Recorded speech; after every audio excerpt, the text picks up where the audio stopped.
About the admission process for ESA. What was that like, and what advice would you give to our viewers who are wanting to get into school as good as ESA? So the admission application process is definitely lengthy, and you do need to put in a lot of preparation. So the one advice that I do have is give it enough time. I myself, because I was working, I struggled with that. Just finding the time to first prepare for the GMAT, because the program does ask for a GMAT GRE score. Take the GMAT test, get a decent score, and then prepare the applications, which included a lot of history and background, of course, as with any typical application, but then very demanding essays as well that we had to write. So essays are typically around our background, what is the motivation for applying to this particular program, this particular school, this particular location, and our future plans after the MBA program. And a lot of thought is required to be given to these essays, because you should be able to tell your story in a way that tells the school that you are actually prepared to take on this challenge of a demanding MBA program. And after the written application, when you submit the essays, you also have to do letters of recommendation, which are typically from your managers at your workplace. Or if you don't have very long work experience, then it can even be professors from your bachelor's program. But typically it's your managers and supervisors from the work experience that you've had. After the initial application, you are called in for a virtual automated interview, if I can call it that. It's basically, you log onto their system, there's a question that's presented to you there and then, and you record your answer for them too. The intention with this part of the process is not to judge your knowledge or judge you on any hard skills. It's basically to assess whether you are able to, take a question and spontaneously respond in an effective manner. So the questions are never going to be like, hey, what is, a particular formula from a math class or a GMAT exam. It's more like, hey, what's your favorite book and why? Or, do you prefer coffee over tea? It's something very simple like that. But as I said, the intention is to assess your communication style and how you are thinking on the spot. After this particular step, there is the in-person interview. So in-person or virtual interview, because we do Zoom and Google Meet and whatnot.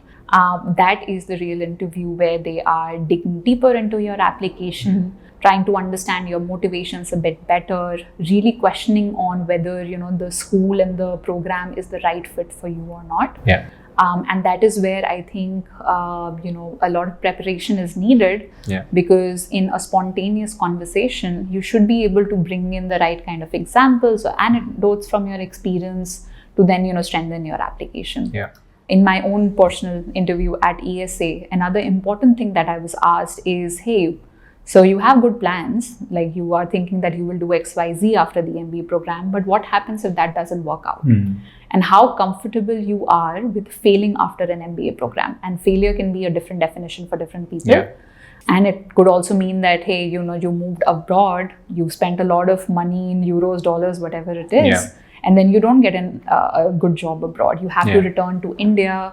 Maybe, the jobs are not going to be as high, salaries as you would have expected. The MBA tuition cost is very high. How will you deal with these kind of situations? So that is one question that was posed to me. And I'm glad that they asked me that, because it really, made me pause and think about that very clearly.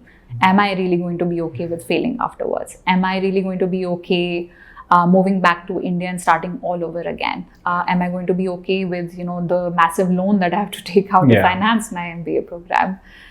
So I think these things are important questions for students to keep in mind. And as I said, I think the biggest advice is give yourself enough time. And be disciplined with that time also. If it's 2 hours a day, then it's 2 hours a day. You do it, however you have to do it. Got it. And if you were to give an advice to your own younger self, let's say back in your class 12th or back in SRCC, what would that advice be? I think it would be what I took from ESA. They put it very well, trust the process. I think as a young individual, you're a bit, over-eager and enthusiastic about getting things done there and then. But things take time. Sometimes you feel like you have taken a step back, taking a decision in terms of your career or your education, or you might feel that you are not able to do what you aspire to do because of any other personal situation. But at the end, I think everything comes together. And you really have to trust the process, in that if you put in the hard work that you should have, if you've been disciplined with the process, then the outcome does not matter. In the end, you will get the outcome that you hope to get. It might not be today, it might not be in 5 years, but maybe in 10 years, 20 years, you will definitely get it. And that's something that I tell myself now, because I was that over-enthusiastic, 20-year-old who was just eager to get things done, immediately. That I wanted to be the best person at the workplace. I wanted to get into the Ivy League school. But that has definitely changed with maturity. Yeah, makes sense. And who isn't in their early 20s? Exactly. Yeah. So, Parul, where are you from and where did you grow up? How was your childhood like? So I grew up in Delhi NCR. This is where I've spent my entire childhood. Both my parents are from very small villages in Haryana. So my mother has been a homemaker our entire lives.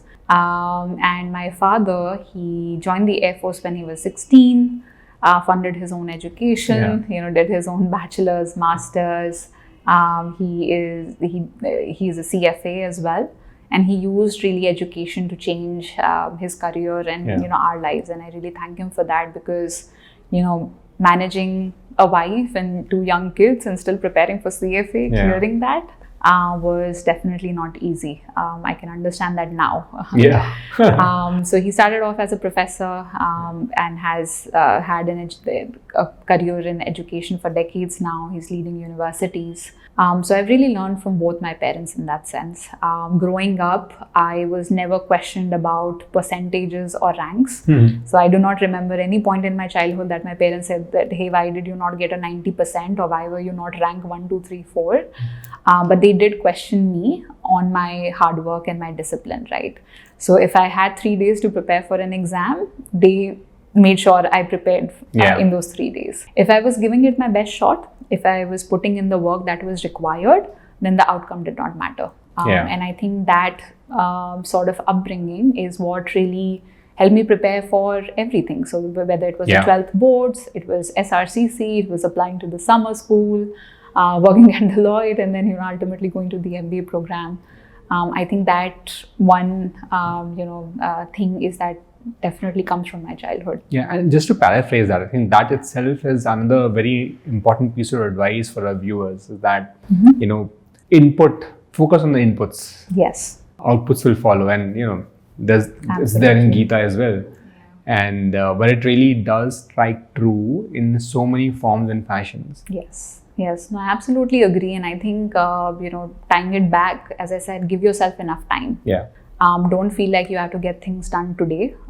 Take the time that you need to give it your best shot. And then, leave the outcome to the situation. And also, I think it goes back to say that don't be married to the outcome. Don't think that, hey, I'm going to go for an MBA program and get a high-paying consulting job. It may not happen for reasons completely out of your control. For example, I graduated last year in May 2023, horrible job market. A lot of my classmates, myself, we struggled to find the right opportunities. And it felt disappointing. I think we worked very hard during the program and we hoped for a positive outcome, but it just did not happen. But ultimately, in a few months this year, whenever it was, we all found our footing. We all found, something that we enjoy doing. And that in hindsight, I think that is also a very big learning that I've taken from the experience, that don't be married to an outcome. I'd like to touch upon that experience a bit, because I think that's something some of our viewers may be facing right now, because the job market, to be honest, has not improved all that much. And so, just putting yourself back, let's say maybe a year since when you graduated, you mentioned that you felt disappointed, which is natural, anybody would. And, how do you deal with that? What advice would you give to students who are in that position today? Or maybe in that position tomorrow? How do you deal with that? It's natural to be disappointed. It's, I think, very natural to have off days where you feel like, oh my God, nothing is working out. But it's important to dust yourself up and, focus on the process. Again, goes back to the very same thing.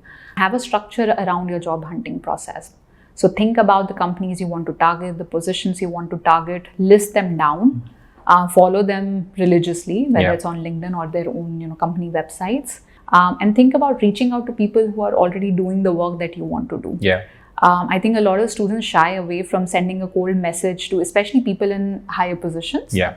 And for me, I found that was the thing that I needed to do to get the right opportunities. Yeah. Oftentimes HR or middle level managers, if you reach out to them, they are often too busy and too overwhelmed with similar requests to respond to you. Yeah. But if you take a chance and you reach out to a CEO, a CFO, they are much more likely to respond. Because a lot of times it's in their best benefit, it's to their benefit that they get the right kind of talent within their organizations. Absolutely. And they're very interested in hiring the right kind of profiles. And they are also in the best position to give you the right kind of advice or direction or other contacts that can help you out. Yeah. So I think just having that structure around your job hunting process is what can keep you level-headed. It can keep you more motivated, and it gives you, something to do in your day when instead of just sitting and thinking about what could have happened. Yeah. That's what definitely kept me going. I had a different experience. I was expecting my first child, so I ultimately stopped that job hunt. But after having my baby, when I decided that I need to get back into the job hunting process, that's the process I fell back on. And ultimately it worked out. Yeah. So to paraphrase that, it's, have your structure, decide what you need to do. Yeah.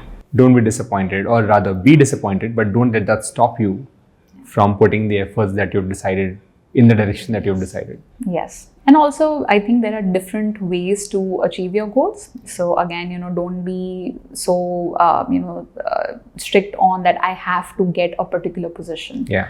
I think, organizations now are so interconnected and, cross-functional that you could start in one area and then move very slowly or fast into the kind of area that you want to. Yeah. That is ultimately something that I am trying myself at my current organization. So I have a typical finance role. Yeah. But because it is a startup, I am able to, dip my feet into a lot of these other issues, which would typically not come to a finance professional. Interesting. Yeah. For example, pricing strategies, or, thinking about fundraising later on, or thinking about procurement and, how we streamline those kind of processes. So again, along with having a structure to your job hunt process, just open up your horizons a bit. Think about the multiple routes that you can take to get to your ultimate goal. Yeah, and be respectful of the opportunities that come your way. Yes. It may not be exactly what you were aiming for. Exactly. Yeah. That strikes very true to me. Yeah. Well, hey, it's been fantastic and a pleasure having you. Your insights have been super helpful to all our viewers, and it was a enjoyable conversation. Thank you so much. Yeah, thank you so much. I had a really nice time having this conversation with you, and I hope it's helpful to a lot of other people out there. Appreciate it. Thank you.